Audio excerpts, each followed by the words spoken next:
السلام عليكم ورحمة الله وبركاته.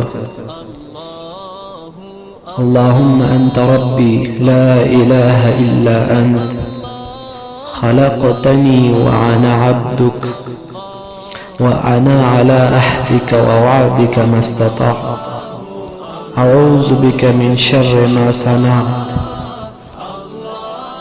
أبوء لك بنعمتك علي وأبوء بذنبي فاغفر لي فإنه لا يغفر الذنوب إلا أنت.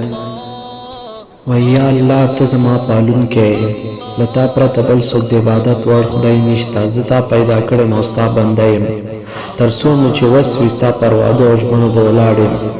زما له شر له کړنو څخه پناه غواړم، ستا د نعمتونو باندې اعتراف کوم، خپل ګناه اعتراف کوم. ما ته بخښنه وکړه، یقینا ګناهونه یوازې ته بخښي.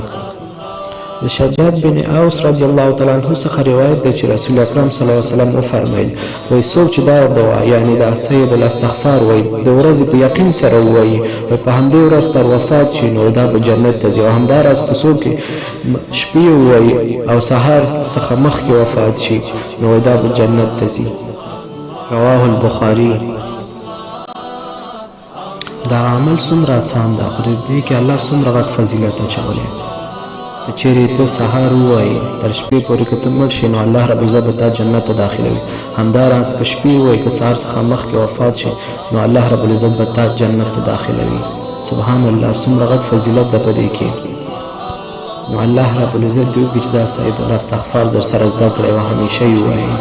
اللهم أنت ربي لا إله إلا أنت، خلقتني وأنا عبدك، وأنا على عهدك ووعدك ما استطعت، أعوذ بك من شر ما صنعت، أبوء لك بنعمتك علي وأبوء بذنب فاغفر لي فإنه لا يغفر الذنوب إلا أنت.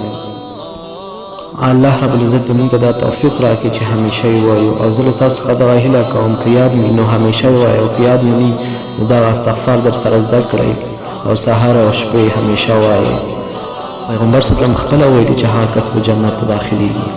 السلام علیکم ورحمة الله وبرکاته.